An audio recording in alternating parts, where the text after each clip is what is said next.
Bon, bonjour à tous, merci d'être venus à ma présentation. Donc moi je me nomme Gérard, je travaille chez Decathlon depuis 4 ans aujourd'hui et ça fait 1 an que je suis architecte technique chez eux pour les équipes du commerce, donc tout ce qui a un rapport de près ou de loin avec les outils en magasin, que ce soit front ou back.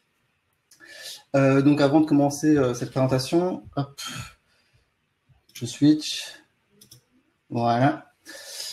Donc pour toutes les questions, j'ai le chat devant les yeux, mais n'hésitez pas surtout à utiliser le slide de la présentation. Et du coup, je ferai un petit à la fin pour répondre à vos questions si vous en avez. Donc la présentation d'aujourd'hui, c'est sur Gradle et sur son Kotlin DSL. Et avant de commencer, hop là, voilà. Et avant de commencer, il peut être intéressant de savoir qu'est-ce que c'est un DSL. Donc DSL, ça veut dire le Domain Specific Language. Et grosso modo, c'est simplement prendre un langage de haut niveau et le rendre plus spécifique dans un domaine très particulier. Donc par exemple, ici j'ai un DSL en Kotlin qui représente un fichier XML. Vous êtes développeur Android, vous l'aurez sans doute reconnu, c'est un fichier XML qui représente les chaînes de caractères des applications Android. Et donc, du coup, j'ai un point d'entrée qui est Node et j'ai des éléments qui peuvent contenir des attributs et un contenu qui est soit une chaîne de caractères, soit une liste d'éléments. Et donc, du coup, un DSL, c'est ça, c'est cette spécification avec le langage Kotlin, j'ai spécifié un domaine très particulier qui est du coup la gestion de fichiers XML et pour pouvoir manipuler ce que je veux dans mon domaine. Et donc, du coup, Gradle, c'est ce qu'ils ont fait. Ils ont pris le Kotlin, le langage, et ils en ont créé un sous-langage, entre guillemets, qui va venir se contextualiser dans la création de tâches, Gradle, etc. Donc, maintenant que ça, c'est plus clair, quelles sont les promesses du DSL Kotlin? Parce que avant Kotlin, il existait déjà quelque chose qui est Groovy, et avec son DSL qui va bien, et on peut se demander, finalement, moi, mes scripts Gradle, ils fonctionnent déjà assez bien, et je suis déjà familiarisé avec ce qui existe. Pourquoi est-ce que j'aurais besoin de migrer mon projet vers du Kotlin? Donc le Kotlin, c'est un langage qui est statiquement typé. Théoriquement, je pense que à peu près tout le monde ici connaît le Kotlin.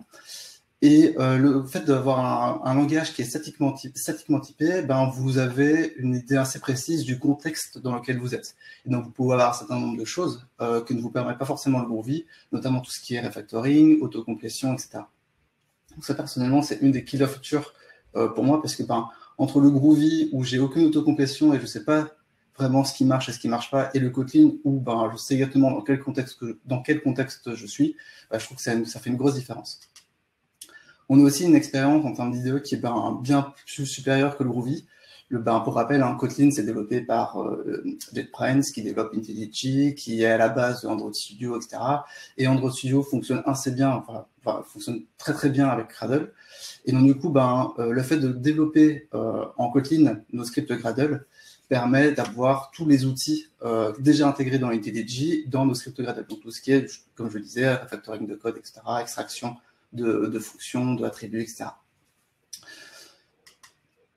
On a aussi une interopérabilité avec les scripts existants, un peu comme on a eu à l'époque avec le Java vers le Kotlin pour notre code base de nos projets. Le Kotlin peut aussi coexister avec le Groovy. Donc, vous pouvez avoir certains scripts en Groovy, certains scripts en Kotlin, puis après, ils tombent tous les deux sur une JVM, et donc à l'exécution, c'est pareil. Donc, vous pouvez faire une migration en douceur vers des scripts Kotlin. Ça, c'est plutôt un point de vue personnel, mais je trouve que le Kotlin est bien plus lisible que le Groovy. Pareil, le Groovy, je ne sais jamais vraiment qu'est-ce qui existe vraiment derrière. Et donc, du coup, j'ai une bien meilleure compréhension et une bien meilleure lecture de mon code en Kotlin qu'en Groovy. Et enfin, je peux atteindre une code base qui est à 100% Kotlin. J'ai un langage que je maîtrise déjà, et du coup, avoir une code base à 100% me permet de maîtriser l'ensemble de mon projet, que ce soit au niveau de ses scripts ou au niveau de sa code base. Ok, alors on est dans un quickie, on n'a que 20 minutes, donc on va faire une migration d'un projet assez simple. Donc on va prendre un projet Android et on va s'amuser à migrer ces build.gradle et ces settings.gradle vers du coup le Groovy et vers le Kotlin. Et il faut savoir que il y a des incompatibilités en termes d'API dans le DSL de Groovy et dans le DSL de Kotlin. Et donc, du coup, il y a certaines choses à faire en prérequis pour être sûr que la transition se passe au mieux une fois que vous aurez décidé de migrer un fichier précis de Groovy vers le Kotlin. Première migration, assez simple, simplement changer les chaînes de caractères de simple quote au double quote. Avec le Groovy, vous pouvez pas faire avec le Groovy, vous pouvez faire du simple quote ou du double quote pour faire des créations de chaînes de caractères, chose que vous ne pouvez pas faire en Kotlin. Et donc du coup, simplement changer ces chaînes de caractères. Pareil, toujours dans les chaînes de caractères, on a tout ce qui est paramétrage dans les chaînes. Et donc en Groovy, vous pouvez faire un enchaînement d'objets que vous manipulez dans la chaîne de caractères, alors que avec le Kotlin, vous pouvez aussi, mais vous êtes obligé de renseigner des accolades. Donc, syntaxe qui est aussi disponible en Groovy, vous changez, et vous aurez quelque chose qui soit compatible à la fois avec le Groovy et à la fois avec le Kotlin. Affectation de méthodes, d'attributs, pardon. En Groovy, vous n'êtes pas obligé de renseigner le symbole equals. En Kotlin, vous êtes obligé, vous changez ça. Et même chose pour les fonctions. En Groovy, vous n'êtes pas obligé de renseigner les parenthèses.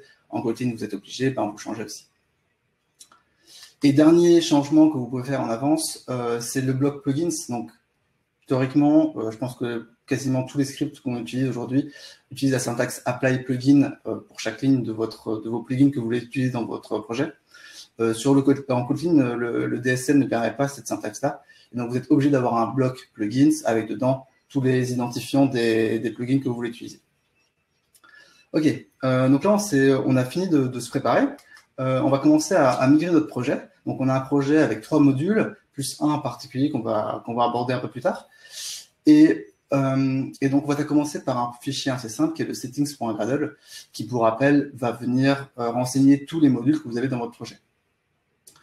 Et si vous avez bien fait les étapes de préparation juste avant, en fait, ce fichier-là, il est déjà compatible avec le Kotlin. Et donc, il suffit simplement de changer son nom de settings.gradle à settings.gradle.kts et vous avez quelque chose votre fichier qui est déjà migré. Donc, justement, build SRC. Alors, pour ceux qui ne connaissent pas le build SRC, c'est un module un peu particulier dans les projets Gradle qui va être évalué avant tout autre module et qui va non pas servir votre code base de votre projet final, mais qui va servir vos scripts Gradle partout dans votre application. Donc là-dedans, vous pouvez y mettre du code source, Kotlin, Groovy ou n'importe quoi. Donc ici, on va le faire bien sûr en Kotlin. Et après, vous pourrez utiliser ces classes, ces objets, ces fonctions dans vos différents scripts. Donc là, ici, on crée notre build.gradle.kts dans build SRC. Donc là, ici, on renseigne le DSL Kotlin et là, on va récupérer ce plugin donc, dans JCenter. Et on va venir créer dans ces sources un fichier qu'on va nommer dependencies.kt et qui va contenir 2 objets, version pour la liste des versions de toutes nos dépendances et dependencies qui va contenir le chemin complet vers toutes nos dépendances. Donc, une fois qu'on a ça, on peut commencer à l'utiliser un peu partout. Donc, même si c'est écrit en Kotlin dans build SRC, que ce soit en Groovy ou en Kotlin, dans vos build.gradle un peu partout, vous pouvez directement utiliser ces champs, enfin ces objets. Et donc, du coup, là, ici, j'ai mon build.gradle à la racine de mon projet et je peux déjà utiliser le dependencies. Quelque chose dans la version Groovy de mes fichiers.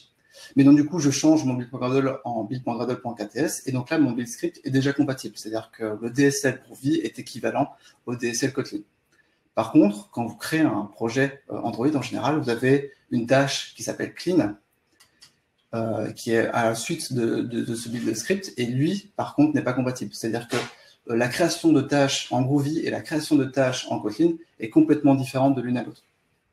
Donc, vous avez plusieurs manières de le faire. Là, de créer des tâches, je veux dire.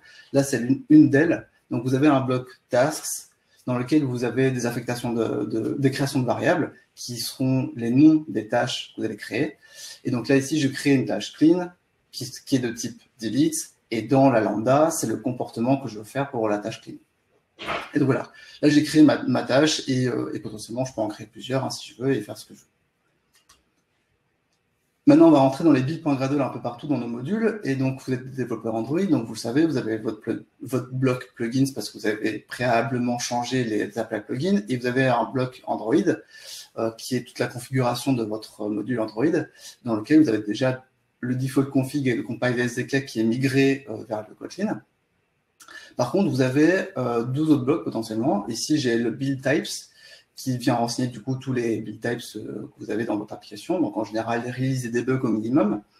Et donc en Groovy, par je ne sais quel moyen, ce qu'il va faire, c'est qu'il va récupérer le release et il va réussir à récupérer le build types qui est nommé release. Alors qu'en Kotlin, il a besoin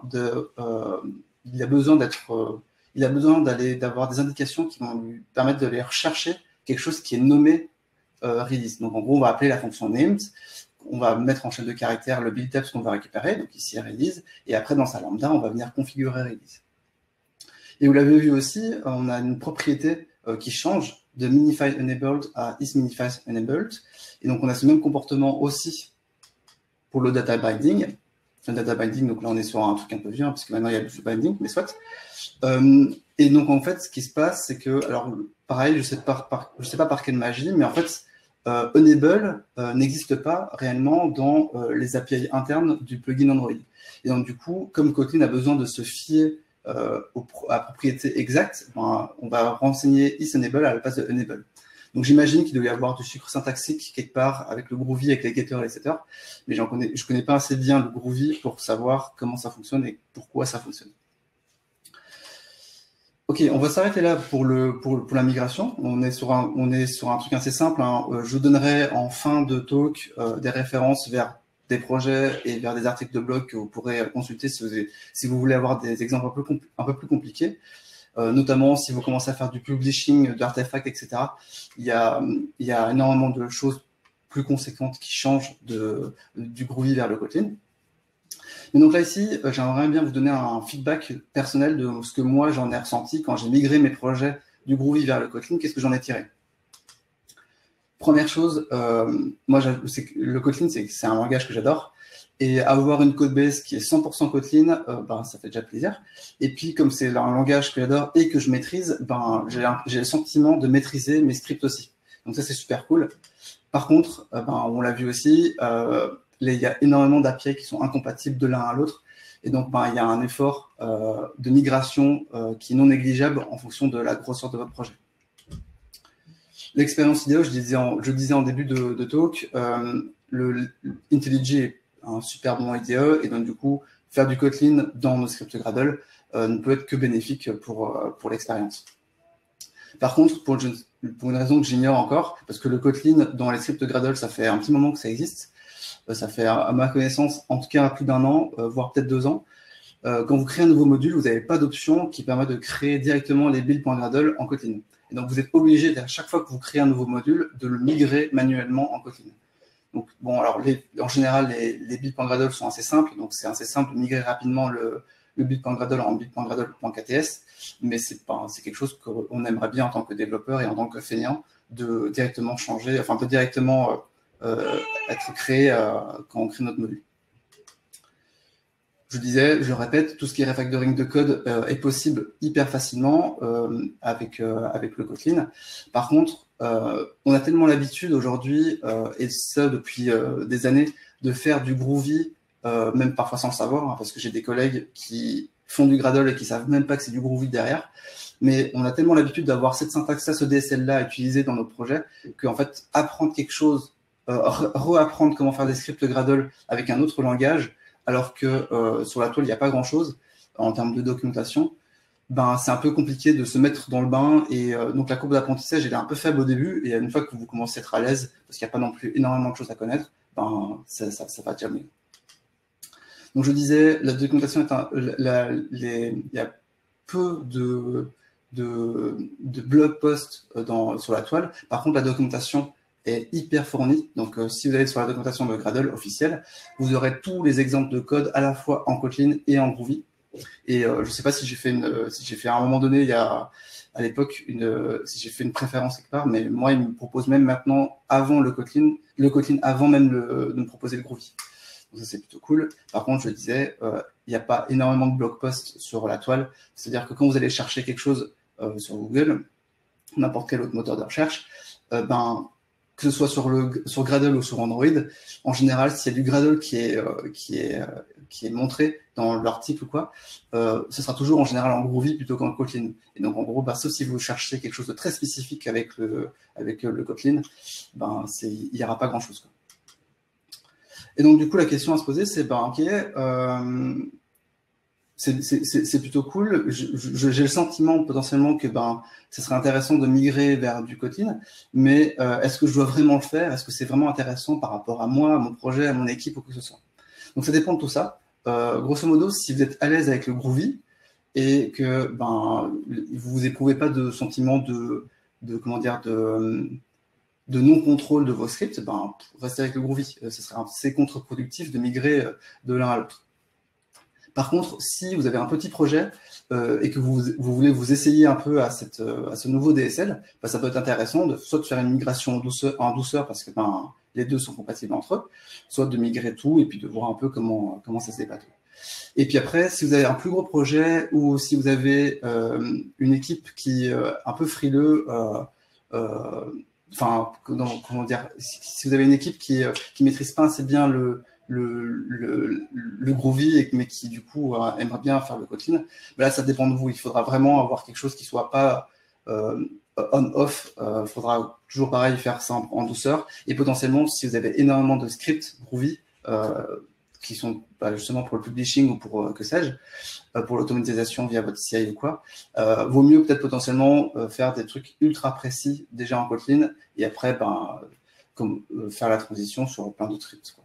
Et ce que je vous conseille, on l'a vu, les incompatibilités en termes d'API sont assez nombreuses. Donc moi, ce que je vous conseille, c'est si vous avez un fichier Gradle qui est entièrement en Groovy, je vous conseillerais plutôt de faire un fichier à part où vous le réécrivez en Kotlin à côté de votre Groovy. Et une fois qu'il est prêt, vous supprimez l'ancien et vous mettez le nouveau à la place, quoi.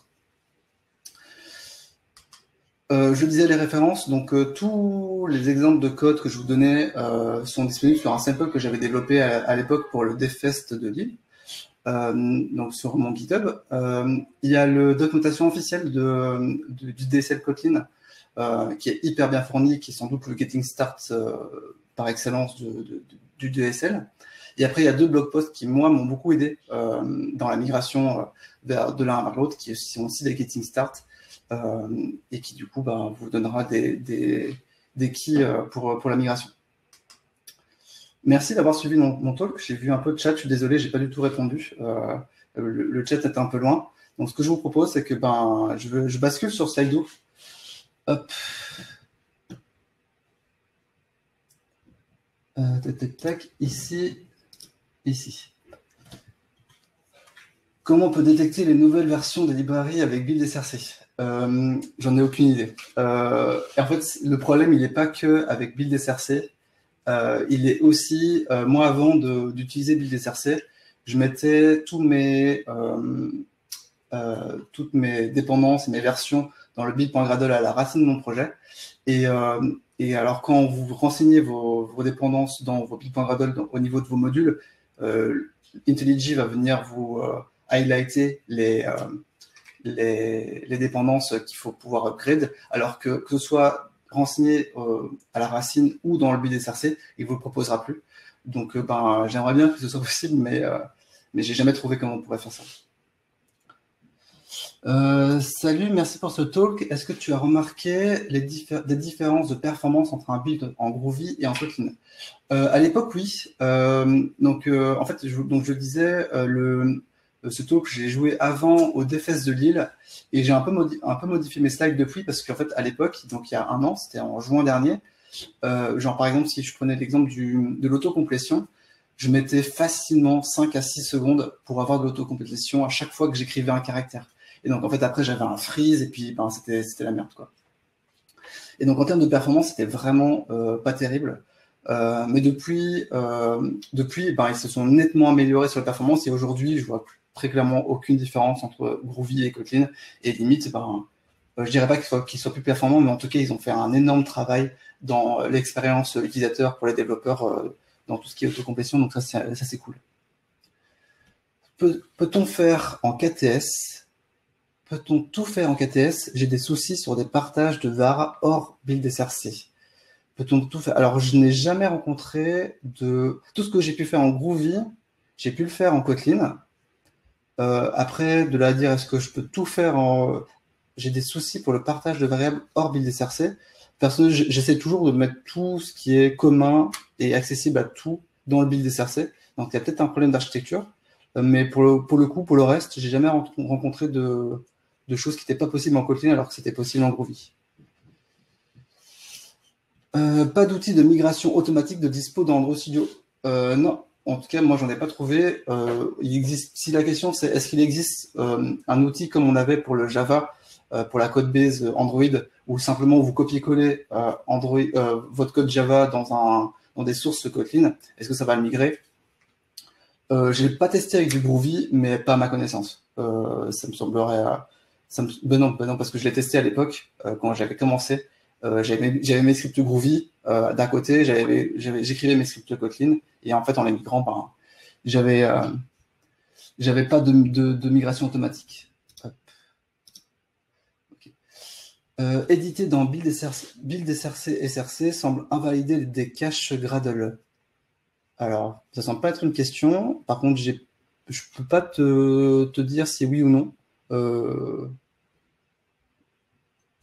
Parce que si c'est la question, c'est est-ce que j'ai un ressenti de devoir à chaque fois tout resync sans les caches? Non, jamais. Après, le build SRC, une fois qu'il est fait, c'est pas le truc que je touche en premier. Donc, c'est possible. Mais pour le coup, là, si c'est véridique, il faudra peut-être contacter des ingénieurs de chez Gradle pour essayer de solutionner le problème. Et j'imagine que du coup, c'est pas non plus un truc qui est spécifique à Kotlin. Ça doit être avec le Groovy aussi. Mais moi, j'ai pas ressenti ça, pour le coup. Personnellement, j'ai pas trouvé comment faire init-with dans les flavors avec les KTS. Le init-with dans les flavors avec les KTS. Alors, je sais pas si j'ai déjà fait des flavors. Je pense pas, parce que j'essaie d'éviter d'en faire. Mais je testerai bien à l'occasion. Et ben, si d'autres personnes ont la réponse, potentiellement, bah, pourquoi pas, mais j'ai jamais essayé de faire, pour le coup. Ok, je rebascule. Speaker. Bah merci à tous. Alors, j'ai pas regardé le chat, je regarderai après. Merci à tous d'avoir suivi mon talk. Si vous êtes intéressé par mon actu, ben, @grpaligo sur Twitter, où je fais un peu de Gradle, mais pour l'instant, je fais aussi surtout beaucoup de Jetpack Compose. Donc, si vous êtes intéressé, ben, n'hésitez pas à me suivre. Et puis voilà. Merci à tous. Et bah, bonne conférence. Il y en a encore plein d'autres qui sont cool à suivre dans la journée et pour demain. Merci à tous. Ciao, ciao.